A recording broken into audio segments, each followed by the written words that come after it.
We're not getting stamps, just walked in, and we only have 8 picks. So yeah, the team lead already done told us that they about to split us up and send us to different departments in like the next couple minutes. Yeah, shit looking critical, but on the bright side, I ordered me some Burger King because, being bored and hungry never solved anything. I can tell you one thing, you can always leave it up to Walmart employees to expose some shiznit. Because I've covered multiple stories involving Walmart in the past, including that one story about that girl who got locked inside of the Walmart oven and died. A very, very gruesome story. And every time I cover a story involving Walmart, the employees are always so helpful. So basically what you just saw there in that clip is usually when these employees get to work, they have hundreds of orders, hundreds of items that they have to collect for online orders, curbside orders, delivery orders, what have you. In fact, most of the people that Walmart employ these days, they're not working at the cash register. They're not stocking items on the floor. Most of their employees are in like a special room getting orders together for the curbside pickup, online orders, and what have you. They get hundreds and hundreds a day. But he comes into work now that there's no EBT, and instead of having hundreds of items to collect and hundreds of orders, they got 8. So there is a dramatic decrease in shopping. There's a dramatic decrease in orders because no EBT. And now these employees are being sent to other sections of the store to do other things. They're hanging around ordering Uber Eats because they basically have nothing to do. Because the reality is that Walmart gets so much money from EBT. And we're looking at all of these people who are taking advantage of the system, but these corporations, these businesses are taking advantage of the system as well. And without EBT, Walmart is now threatening that they're going to raise prices. Even though they should be lowering prices, now they're threatening to raise prices because Walmart gets so much money. And so does Amazon. A lot of these places, they're getting a lot of money off of EBT. So they're probably even more upset than the ghetto ratchet people we've been seeing in these videos.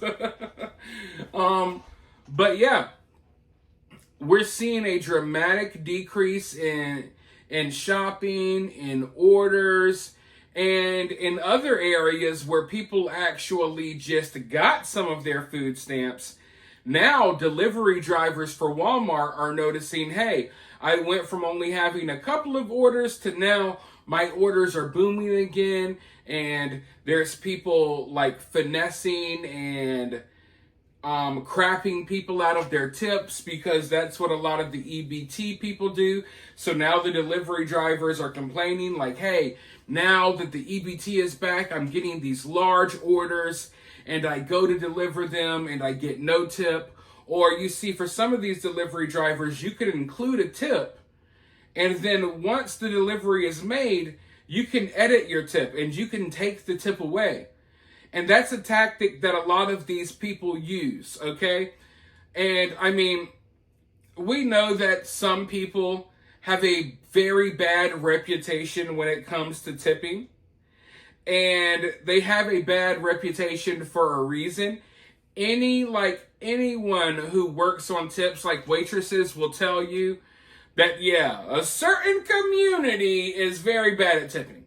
Even black waitresses will tell you, man, sometimes they hate getting a table full of black people because they know they're going to get no tip or they're going to get a crappy one. So a lot of these people ordering groceries, they'll include like a $20 or $30 tip.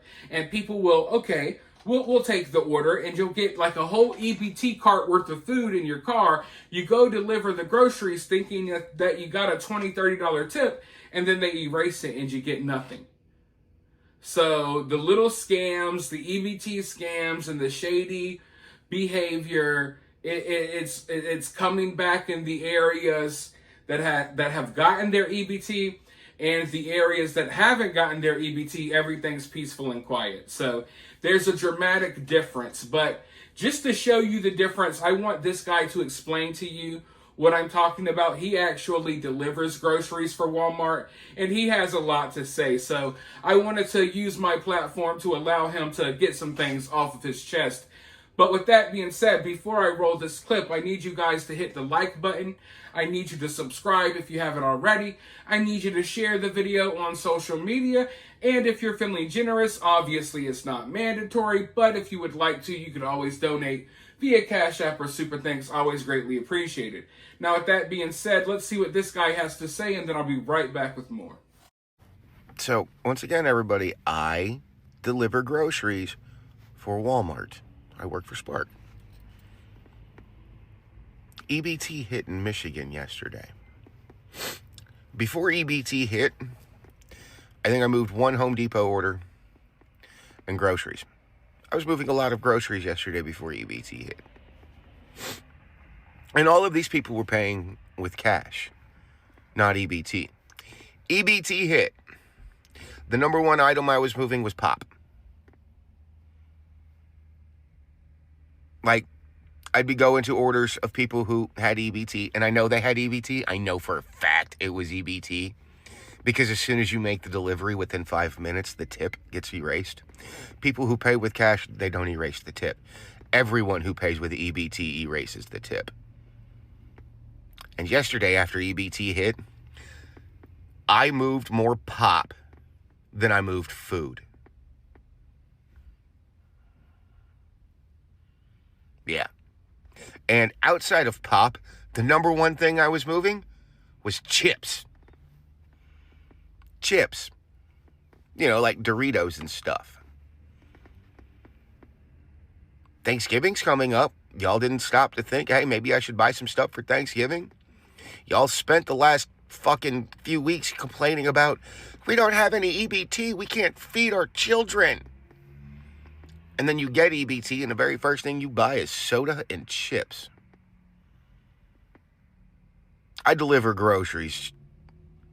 The number one item bought on EBT yesterday in my area was soda and chips.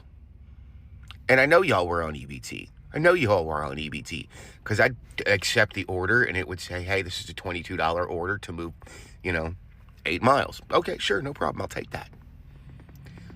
Drop everything off, finish the delivery. Within 5 minutes, the tip is gone. And that $20 trip got dropped down to $7. Because you just erased that that tip. And only people with EBT do that. People who are paying cash leave that tip. So I know who's ordering EBT. Like, I know for a fact who's ordering EBT. And then even if the order confuses me, as soon as I roll into your neighborhood, I know you're on EBT. Because if you've got nothing but name brand stuff in the back of my car and I roll into your neighborhood and 60% of the vehicles in your neighborhood have bullet holes in them and 10% of the vehicles in your neighborhood are just stripped down and on jack stands, I know for a fact that you ordered EBT. And it's funny how many people will sit there and scream that they don't have money to feed their children. But one of the orders that I did delivered yesterday was 3 video games. And not cheap-ass video games either. These were the PS5 games. And then on top of all of that, a bag of rice and 3 cans of beans. If you needed food, why did you buy the video games? So let's just get this straight really quickly. These people don't pay for rent. They don't pay for groceries. They don't really have to pay for their phone bill. They don't have to pay for Wi-Fi. They basically don't have to pay for anything. And if you don't believe me, you need to stay tuned to this channel and my other channel because I have a lot of things to expose. Because basically when you get on EBT, you get a free ride through life. There's so many things that you get for free that hardworking Americans have to pay hundreds, if not thousands of dollars for. It's insane. But these people who get everything for free, the only money they need to spend, right, is a few bucks for your delivery driver. Because you see, these delivery drivers are actually working for a living. And they're working hard. Because your lazy ass that has no job, all you do is pop out babies you can't take care of. Your lazy ass is even too lazy to take the free money that you got and go spend it at the grocery store. So no, you got to order your groceries online, and purposely, and this is why I grow so frustrated, and this is why I have no sympathy for these people. They purposely go out of their way to inconvenience others. Not only were you blessed and privileged enough to get all of this free food, instead of passing the blessing along and, hey, look, I got $1,000 in free food. Maybe I'll give the delivery driver $10. And I know $10 is like an astronomical tip for these people. But hey, maybe give them $3, $5, anything. But no, they give them nothing. We're going to make you go out of your way to pick up our groceries, spend your gas, waste your time, and in the end, we're going to scam you. In the end, we're going to pretend we're going to give you a tip, and no, we take it away. And now you basically did all of this work for us for nothing. So not only do they not work, they don't even go buy their own groceries. They make people who do work go buy their groceries for them, and then they don't pay them in exchange for their services. And this is why I feel like a lot of these people just need to be cut all the way off. And I absolutely hate parasites who act like this. It's insane. It's absolutely insane that these people just get away with this. Always the victim, but never ashamed of anything. No shame in their game. Get all of this free stuff, and then we're going to crap on our delivery driver. But I guess it's to be expected, right? But just like that, the usual suspects are back. They contribute absolutely nothing but fatigue, and they take everything they can in return. But with that being said, I want to hear from you guys down in the comments below. While you're down there, hit that thumbs up, hit that subscribe, ring that notification bell, and I'll talk to you all very soon in the next one.